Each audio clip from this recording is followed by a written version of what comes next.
A few years ago, when we looked at printers, we saw this experimental color laser printer. It cost about $100,000. Now you can buy a laser printer for $3,000. In fact, impact and thermal printers have also shrunk in size and in price. Today, we take an updated look at printer technology, next on this edition of the Computer Chronicles.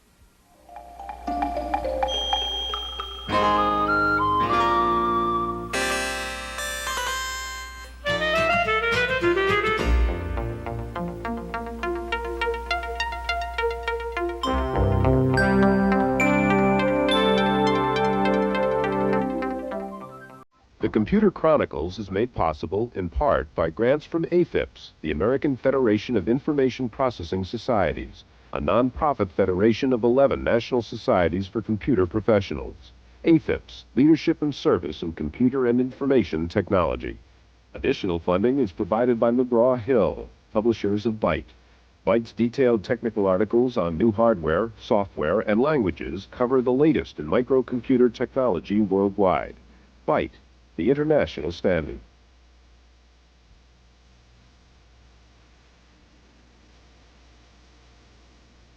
Welcome to the Computer Chronicles. I'm Stewart Cheifet, and this is Gary Kildall. Gary, I have this paperback book here, which looks like any other book you might see in a bookstore, except this book was made entirely on a Macintosh and on a laser printer. And there's a big difference between the kind of print we see here and what we're used to seeing from printers a couple of years ago. Now, Gary, a couple of years ago, we did a show on printers, and at that time you told me that progress in printer technology would be very slow because printers depend a lot on mechanics and not on electronics. Were you wrong? Well, we're never going to get over the fact that a printer is where that electronic signal becomes ink on paper, and that's a process that hasn't been helped largely by microchip technology. However, things like laser printers are going to lead to, I think, that affordable high-resolution printer. But now we're asking them to do high-resolution color graphics as well, so that just adds another problem to it. Gary, on today's program, we're going to see the latest in laser printers, in color printers. We'll see the new printers from IBM, and we'll take a look at software packages which help you get the most out of your printer. First of all, we're going to take a look at a company now that does all its publishing in-house because it has a computer and a high-end printer. The effectiveness of a document depends on the visual impact it makes on the reader. As a result, most companies with in-house publishing departments depend heavily on their graphic artists for attractive publications. There are numerous drawbacks to this dependence, like the obvious typewriter look of the text and the tedious manual paste-up of drawings and diagrams. But the rough edges of on-the-spot publishing are getting a lot smoother with the help of new software and a great leap in printer technology. The flexibility of a word processor has been extended to integrate graphics with print-like text for some remarkable results. On this high-resolution screen, an operator can choose from a large number of font sizes and styles and mix them with extensive graphics to create an integrated package. What he sees on the screen matches what comes out of the printer. Data-driven business charts, diagrams, even external artwork and photos can be pasted up with aesthetic precision. While office computers may have reduced the need for some paperwork, the demand for computer-generated hard copy continues to grow. In 1983, 2.5 billion pages of computer printout were produced in the world. By 1989, that figure is expected to grow to over 4 billion pages. As the gap between in-house and professional publishing narrows, the quality of office documents will make it more and more difficult to tell the difference between typewriter and typesetter.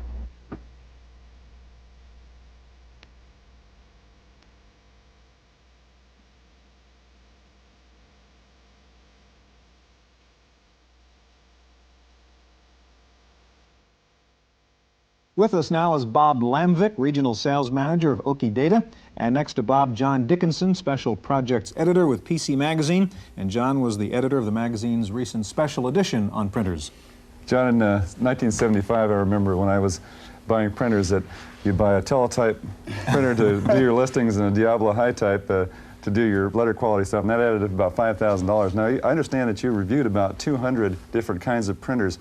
What are the, just from a user standpoint, what are the different categories that you'd find in printers? Well, you can divide printers into categories in a couple of ways. You could go by price, for example, Gary, and you can go down as low as about $100, or you can go as high as $8,000 or $9,000 or maybe even $12,000 pretty soon.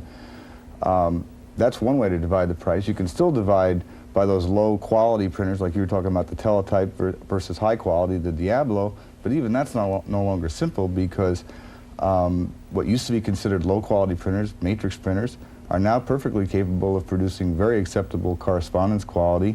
Matrix technology has gone into the non-impact field, and we now have thermal printers and laser printers, which are really matrix printers.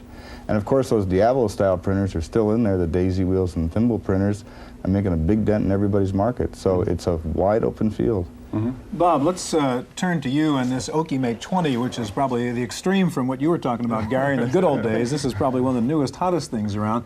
And I know it takes some time, so could you fire up the OKI Mate 20? Because we're going to take a look at, well, you tell us what that's going to print out. Well, the OKI Mate 20 here is going to print out a color screen dump. The OKI Mate 20 is one of the lower-end price range printers. It's under $300, and it uses a thermal transfer technology. Now, I'll quickly point out that that is not thermal. A lot of people in this industry think of thermal printers, which is a technology that's been around for 2 or 3 or 4 years. This is a new technology where we're actually moving a waxed ribbon ink onto plain paper.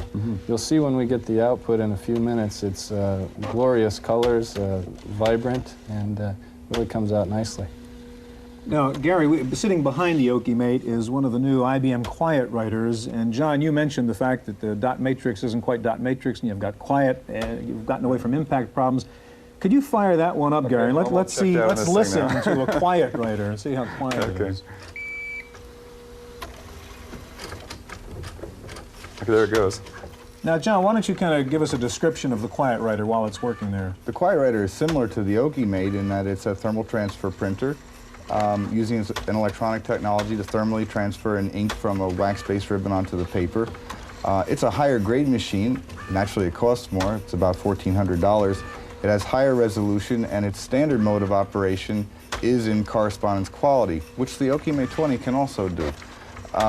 The newest version of the Quiet Writer also includes graphics, which again is an OKI Mate feature, but the Quiet Writer does not have the color feature of the OKI Mate 20. It's definitely an interesting thing to sit here in an impossible scene 2 years ago. We have 2 matrix printers running at the same time and are holding a conversation at just normal over-the-desk levels. We're not screaming at each other. Now, is the daisy wheel printer dead? You talked about, well, there's still a lot of them cranking away, but we look at this technology and it seems to make the daisy wheel a kind of dinosaur. I'm one of those people who just doesn't think dinosaurs are going to go away that easily. If it were truly dead, new brands would not be coming out, and new brands are coming out. New and less expensive printers are coming. You're getting more for your money today, and they're also getting to be much faster. There are daisy wheel printers now that are capable of 50 and 60 characters per second on a throughput basis. That was unheard of a couple of years ago. They're still being made, they're still selling well. The only difficulty you have with the daisy wheel printers is in the new software, such as your GEM and other products, Microsoft's Windows, which basically require a graphics-based printer to operate correctly. And that's where, if those software packages take off and really do a lot, those printers are in trouble. Okay, now are they going to suffer, even the new printers that say would be adaptable to Windows or GEM or the high-resolution graphics, are they going to be high speed, or are we going to be left with a situation like this where all of our letter quality stuff is going to come out at this rate just because it's graphics based? At the risk of sounding like a wise guy, the answer is yes, because you're going to have a range of speeds and qualities just like you do today. You're also going to have a range of compatibility standards, which will make some printers work better than others with those products. And you're going to have just as many choices and probably just as much confusion in terms of what exactly to buy as you do today. And we'll probably be doing the same thing in 2 years at PC Magazine, where we'll take another 100 printers or 120 or 200, whatever it turns out to be, and work them with more of a graphics orientation probably 2 years down the road than we do now. Bob, there's one question that I have is how important is color in printing? I mean, is it a novelty, or is it something that is really going to be an important part of the future generation? All are going to have color, or it was black and white enough? Well, I think it's fair to say that color is an up-and-coming technology, and especially in printers. Prior to, let's say, 1985, the biggest downfall in color graphics on a printer was software compatibility. One of the ways that's been addressed on the OKI Mate is the customers purchase a generic printer, and then they buy a personality module which slides in the side of the printer. With the personality module comes 2 diskettes. One is a Learn to Print tutorial diskette. The other is a color screen print utility that's created this output. Let's take a look at the output for a second while we've got it. The color screen print utility is a device that lets you rotate. You can size the object to whatever aspect ratio you're looking for. You can change the colors. And that now is included with the printer. So to summarize it, anything you can get on the screen, you can output on the OKI 20 very easily. John, quickly, you had that kind of critic smile when Gary asked his question. What's the short answer to that question from your view? It's a big if. A lot of people keep saying the color printers are really important. I think the OKI 20 and its ilk of printers can prove it, because at the kind of price that they're charging for that printer, there's just no excuse not to have one as a second printer. So if that printer really takes off with the kind of software they're providing and support they're providing for the IBM PC, for example, then I think there's a good shot it's determining whether color printing is that important or not. Okay, gentlemen, now in just a minute we're going to see the newest laser printer from Hewlett-Packard, so stay with us.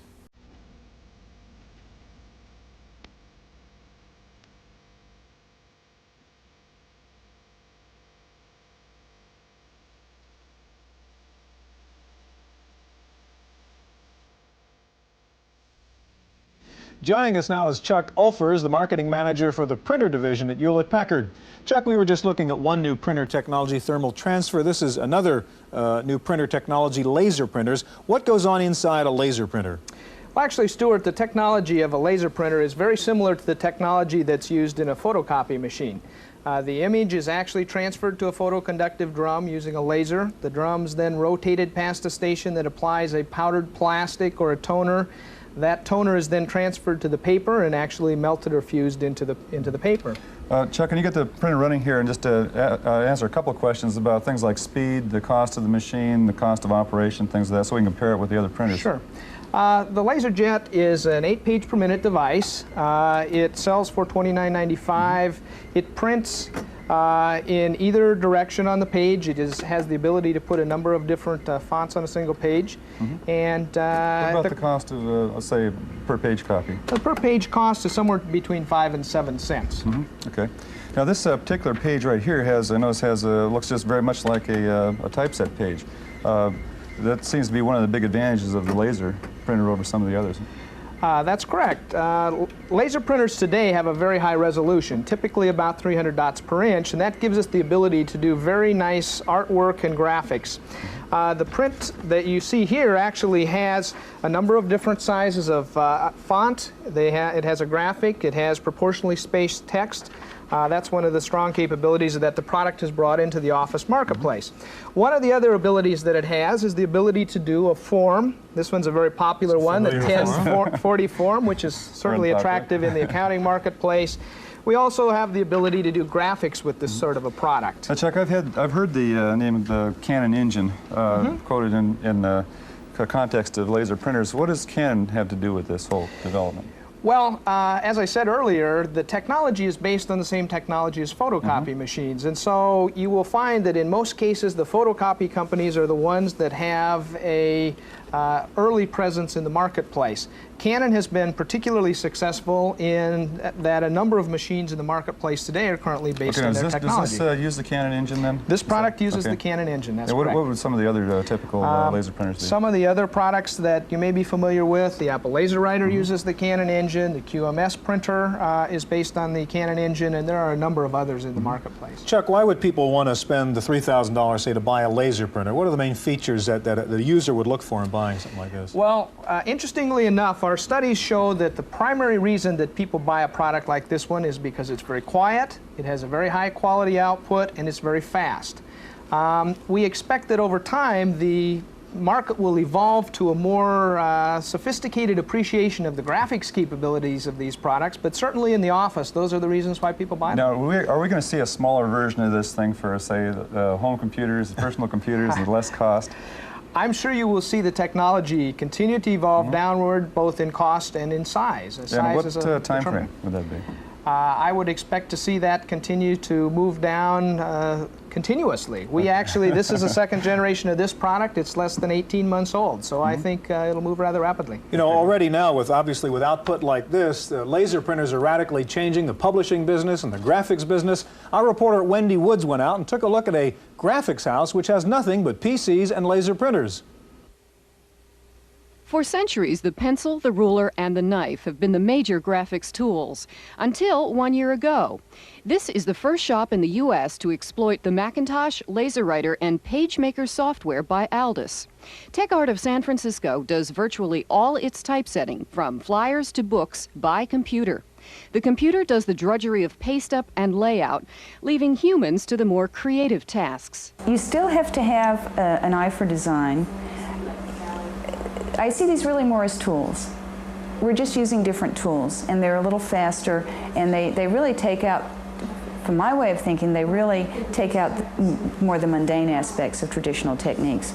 But you still have to pay attention to what you're doing, and in fact, we've had artists here who feel that their illustration capabilities have improved from using the Mac. There are two other advantages to computerized typesetting. New employees can pick up graphic skills quickly, meaning less training time for the shops.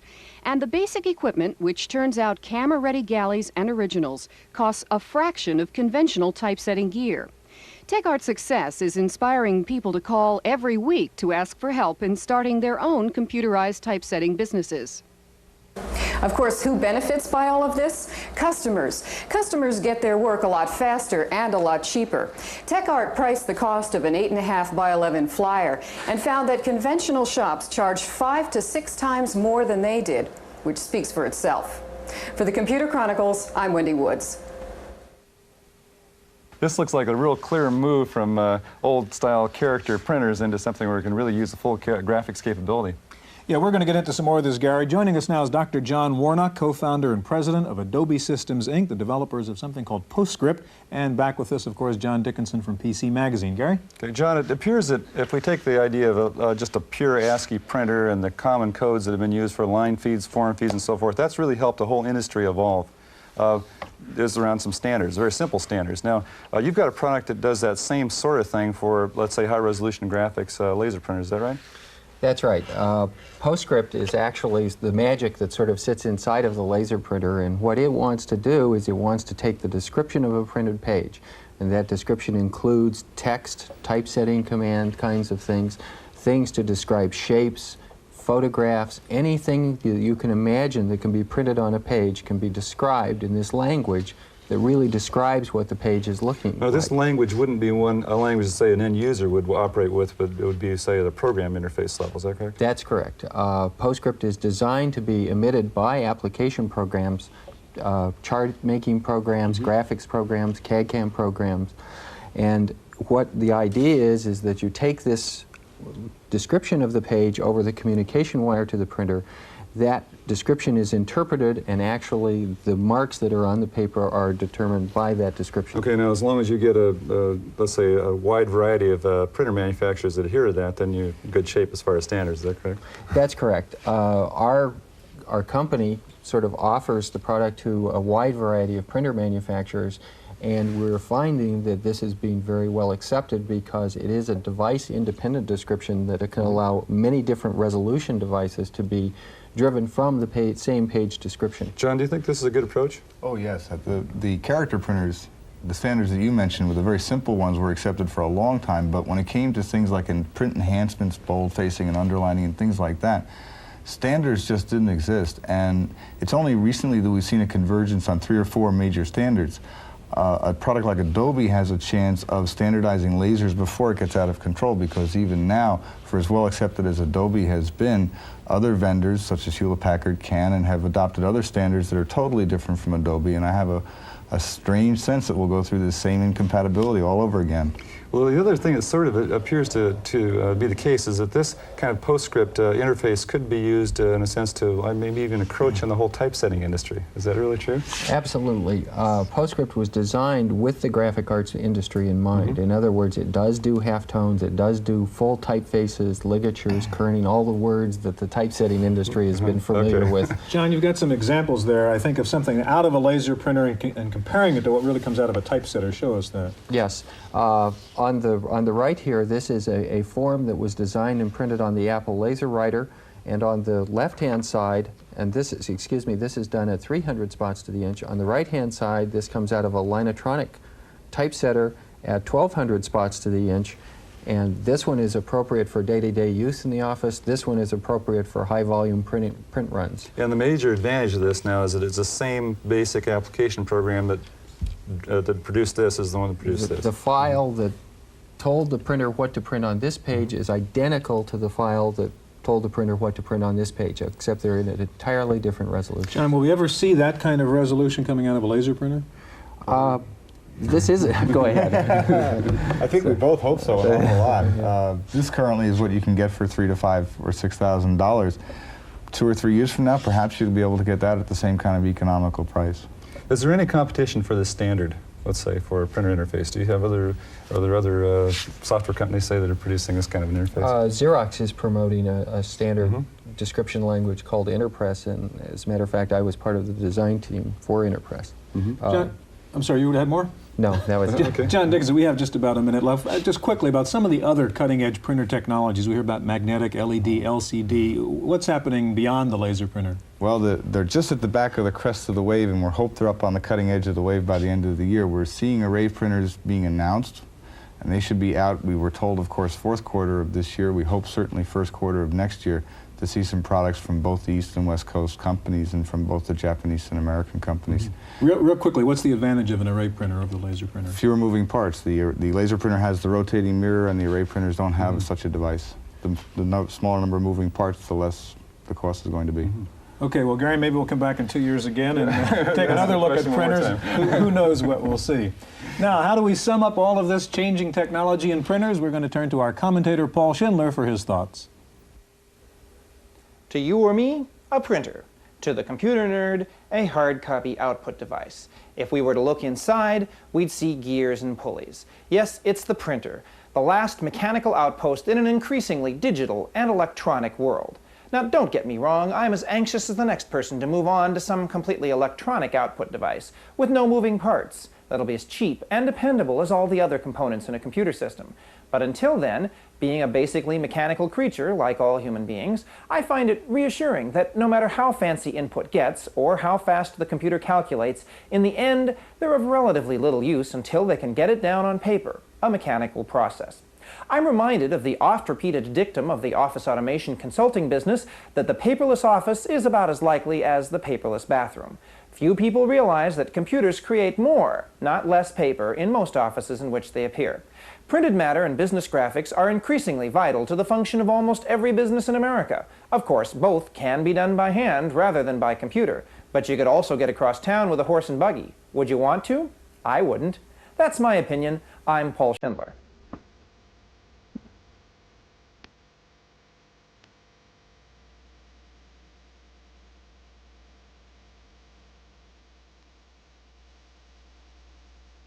I'm Susan Chase, sitting in for Stewart Cheifet, and the random access file this week, Sperry Corporation introduced another PCAT clone. The new Sperry PCIT is faster and offers more memory than the IBM model. It also runs Unix, allowing it to accommodate more users than the PCAT. Sperry's entry joins about 12.5 other computer companies already marketing PCAT lookalikes. Rumor has it that Hewlett-Packard will also announce a high-quality, competitively priced PCAT clone shortly.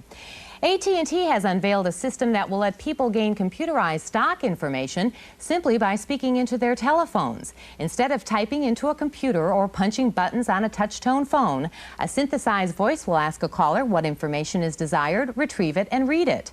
A Boston-based brokerage house will be the first company to try out this service next month. Users will be able to attain quotations at any time for some 6,000 stocks. Lotus Development is also entering the stock business.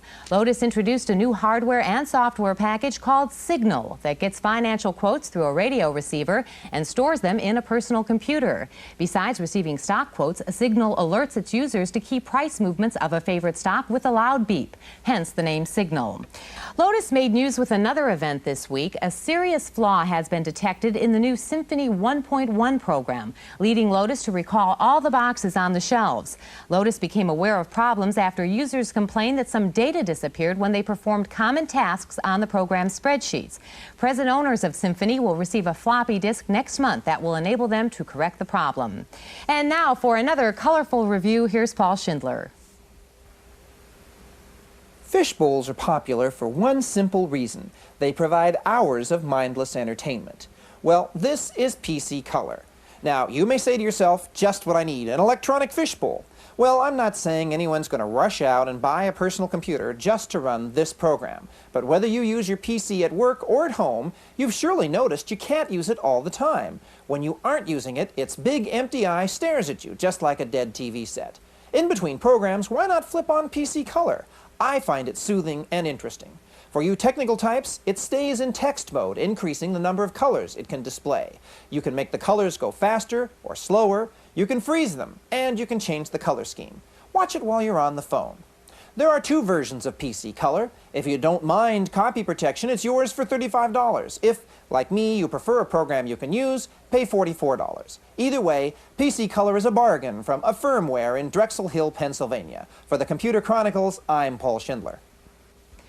Neither Commodore nor Atari will be among the exhibitors at the Consumer Electronics Show in January. Though both are waging an intense battle over consumer dollars, neither plans to participate in the Las Vegas show, which attracts some 50,000 key retailers.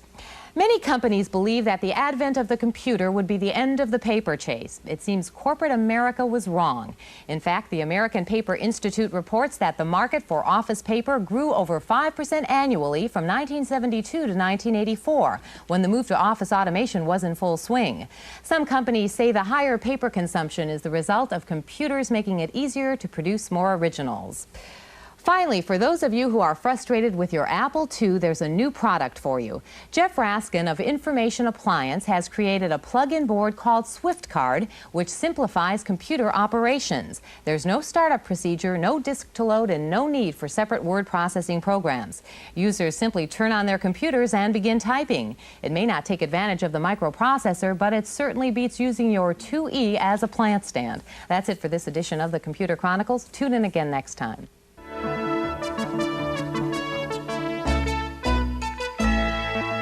The Computer Chronicles is made possible in part by grants from AFIPS, the American Federation of Information Processing Societies, a nonprofit federation of 11 national societies for computer professionals. AFIPS, Leadership and Service in Computer and Information Technology. Additional funding is provided by McGraw-Hill, publishers of Byte. Byte's detailed technical articles on new hardware, software, and languages cover the latest in microcomputer technology worldwide. Byte, the international standard.